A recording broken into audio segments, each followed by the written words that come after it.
Greetings, YouTubians, and welcome back to Wayne Sharp World, where today we are in store for one epic battle in Battle of the Blades, featuring two of the best EDC knives that you can come across, two of my personal favorites, one that's very much newer than the other, but they both belong in this ring because there's a lot of similarities, but there's also some differences that I think are going to contrast very well throughout this battle. And what we have here is the Hogue Deka Gen 2 versus the newly released Kizer Drop Bear. Now, before I go any further into this Battle of the Blades, I'd like to thank you guys for tuning in today. If you like what you see, please do me a huge favor, hit that subscribe button, follow along, and I will continue to bring you the content. Now, let's take a look at the kind of the outline of this battle. I think most of you know how it goes. We have the categories of blade, handle, and ergos, carry quality, action, aesthetics, and value. Each category is scored 5 points to each contestant, and at the end of the rounds, we will add up a score, and we will have ourselves a winner. And brace yourselves, because this one is close, and it's going to be good. Let's get right into it, and let's start with the blade, and let's start with the Drop Bear. What you have here is a 2.97-inch blade with a 154 cm steel and an edge coming in at 19 thousandths, so plenty good to go there. A stock coming in at 114 thousandths thick, and all of the jimping. So much nice jimping along this spine that really is, it has so many uses, whether you're moving your index finger up to guide it for a little more detailed cuts, or if you have just your thumb bearing down as normal. Excellent jimping and just a very attractive overall blade shape that I really do enjoy. I love the way the grind lines kind of move up a little along the high flat grind, meets with the swedge, comes down to the tip. Just a good looking knife, but also not too much of an intimidating knife. I think this is a very good general version of a pocket knife that would be a very friendly type of knife to carry around and not have to worry about raising any eyes or, getting people feeling, uncomfortable and all that nonsense. And then you have the Deka, which is a little longer, so you get a little more cutting edge. We're looking at a blade length of 3.25 inches. There is a significant upgrade in steel here, going from 154 cm to 20 CV, and we have an edge at 22 thousandths, which, if you guys know Hogue's edges, regardless of thickness or thinness, 22 thousandths is pretty standard. It's nothing crazy, but the finish they put on their edge is really next level, and you notice it in this blade like you do pretty much any blade you get from Hogue. So an excellent edge on this guy. A blade stock at a little thinner, 97 thousandths. So that is very nice, and just, again, like I said, that perfectly honed edge. You also got a little bit of jimping up here that works very well. It's just good for your thumb. You don't quite have that type of jimping up there, but still a nice little jimping placement. And thumb studs that I really, really do love the thumb studs on the Deka. I do slightly prefer them over the Drop Bear because they're just, they're a little more grippy for me. You have these kind of little patterns here that grip my fingers well. Some people actually think they're too sharp. I personally really enjoy them, and more just typical studs on the Drop Bear. So at the end of the day, you have two great blades that are very similar, but due to just a few differences in the blade, I do have to give a slight edge to the Deka, and we're going to go a full 5 on the Deka and a 4.5 on the Drop Bear. So both excellent blades, but the Deka does pull through just a little more with that slightly thinner stock, the slight advantage, or the significant advantage in 20 CV in my opinion, and as well as the thumb studs that I do enjoy just a little more. Now going into the handle and ergos, you have the Deka that really does feel great in hand. I really appreciate the triple standoffs that Hogue puts on their knives. Adds that little extra bit of stability. Some manufacturers only use 2 standoffs. Some even use 1 with the pivot up there. So I like having those 3 back there for that extra durability. And in terms of just the handle shape, it just feels great in hand. It really, really does. It's one that, it's kind of a one grip type knife. It's a little more forming to just this kind of like hammer grip there's really no choil. I mean, I guess you could do that, but it's not, doesn't feel great. But it just feels really good in your hand as is. Really do enjoy it. Gonna go 4.5 on the ergos of the Deka. And then you have the Drop Bear, which at the end of the day is still really good in ergos. It's nice and rounded and soft along the handle. Not soft, but rounded and chamfered along all the edges. So there's no real points. But I do feel this clip a little more than I do on the Deka. So while the clip isn't my favorite part of the knife, it still works and functions great, and it's not too much of a hot spot, but since I do feel that a little more, and the aluminum handles, I do prefer G10 over aluminum, so some slight differences there. I'm going to go with a 4 on the handle of the Drop Bear and a 4.5 on the Deka. Now going into carry, this one is going to be quick and pretty sweet because these butt knives are both so similar. The Drop Bear is slightly heavier, but that doesn't make a difference to me at all really in terms of how it carries, especially in just a regular pocket. They're really pretty much the exact same. They both carry great. Neither one of them cause any issues in the pocket, and they're just both 5s. They really are both 5s, and that's a pretty easy score to give out to both of them. Now moving on to quality. This is another very important category, and it's another category that both of these brands excel in very much. I've had a lot of Hogues, and I've had a lot of Kizers come in recently, especially Kizers. I've been like overloaded with Kizers recently, and the most impressive thing that I come across with Kizer is just the consistent quality. I have had a few that weren't perfect, but the consistency overall in terms of the volume of Kizer knives I've handled is incredibly impressive.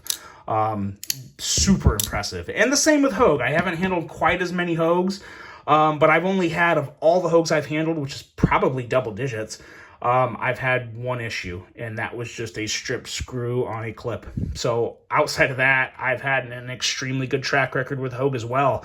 And these two knives in particular are both phenomenal. Now, all these little marks on the handle you guys see, if you don't watch my channel a whole lot, I hope you do, but if you don't and you're not familiar with it, these marks are all from me, so that's obviously nothing against Kizer. I dropped this knife, which kind of sucked, but is what it is.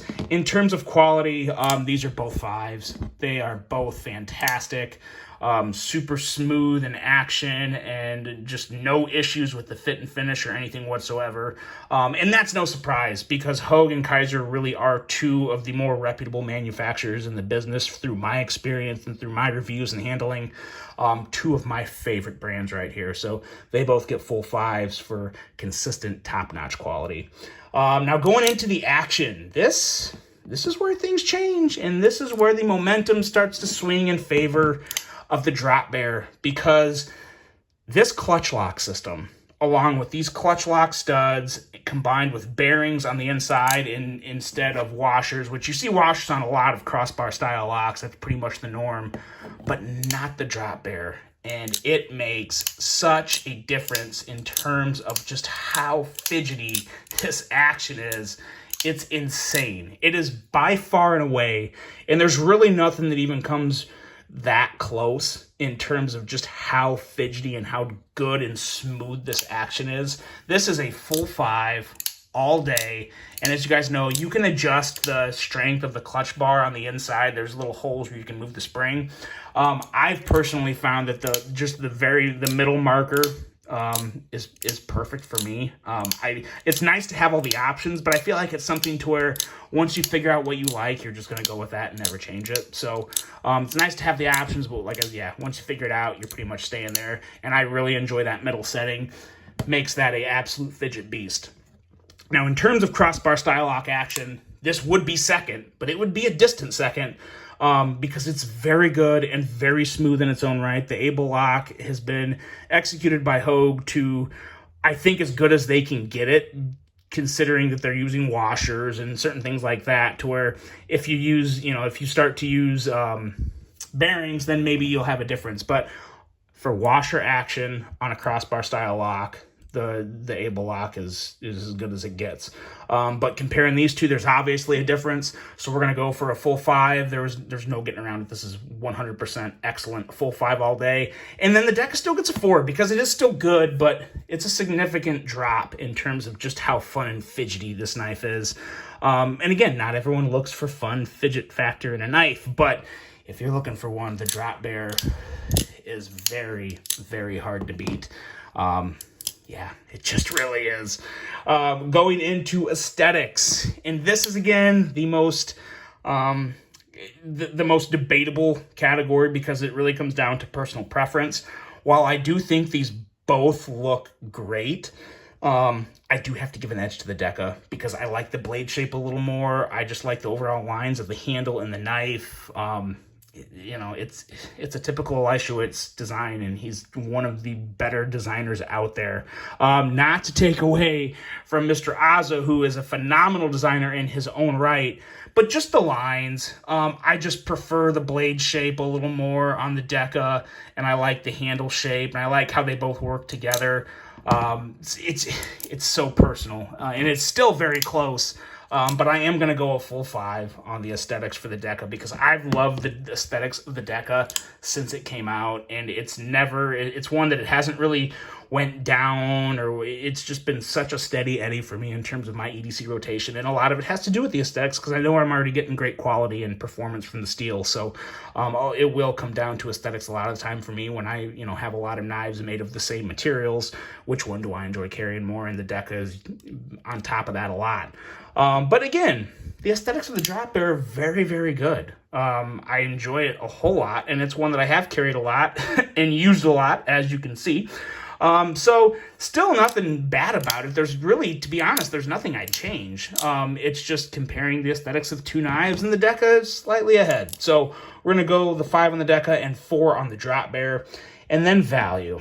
And this is where we hit the old subject of USA versus China and what's right and what's wrong. And we're going to try and limit those thoughts, but also factor it in a little here, though. This is going to be tough. But let's see here. On the Drop Bear, we have aluminum handles, 154 cm steel, the best, most fidgety crossbar action on the market, and you get an extra set of springs with the Drop Bear. That's a big thing to factor into for value and just having those backup parts. That's a really big thing. And this is $119, and I'm really surprised. I've had some people recently complain about the price of this because we're so used to seeing Kizers at $59 and $69. $119 for what it is. Maybe it's at the top of that price. Maybe, I do get that. It's starting to get up there a little for a Kizer, but at the same time, when you take into consideration other knives that you pay a lot more than $120 for from knives or from companies like ProTech or Microtech or even Hogue for that matter. They make knives with 154 cm steel and aluminum handles, and the quality's the same across the board. It's all really good. So $120, I don't have an issue with that. I'm sorry. It is what it is. So I'm going to go full 5. It's a full 5 in value for me. I don't have an issue with it. It's always nice to say, yeah, I'd like to see it cheaper, but when you compare it to the market and compare it to its competition, it's still arguably the best value out there. So yeah, I can't knock anything for it. When you get to the Deka, there are some significant differences, not just in location of manufacturing, but in materials. You have G10, which I do prefer a little. You have 20 CV, which is there is no argument. It is a better steel than 154 cm, made in the USA, so there is more expensive labor costs going into the manufacturing of this knife. And you also have excellent action, and it's coming in at that $145-ish range, depending where you get it. So while it is more, considering you're getting a more premium steel, and you're also getting that USA made tag on it, that's a 5 for me too. The price for the Deka is one of the things that I like most about it compared to a lot of its competition in terms of quality and what it offers. I think it provides a phenomenal value that's very, very hard to beat in terms of true comparison. So it's a 5 for this as well. So what do we have at the end of this battle? We have a score of 33.5 to 32.5 going to the Deka by 1 measly point. And this was a very tough battle. This scoring could have went either way. It really came down to aesthetics at the end of the day. Aesthetics and the slight differences in blade. But nonetheless, what we have here are 2 fantastic models that feature a crossbar style lock that are actually radically different enough to where, you could justify buying both of them. you really could, because they're two completely different knives. They just have a lot of similar features. In this battle, the Deka does come out slightly on top. It's really hard for anything to beat the Deka for me. It really is a perfect knife in my eyes. But this Drop Bear is no slouch. It's going to be in the pockets of a lot of people as well. And I definitely see these being two of the more popular selling knives of 2022. So there you go, guys. Let me know what you think of that battle. Who would you have given the victory to? And just let me know what you think of this. Let me know if you want to see more Battle of the Blades. They seem to go well, but I really hope you guys enjoyed this one. Hope you have a great rest of your day. And until the next one, I'm out.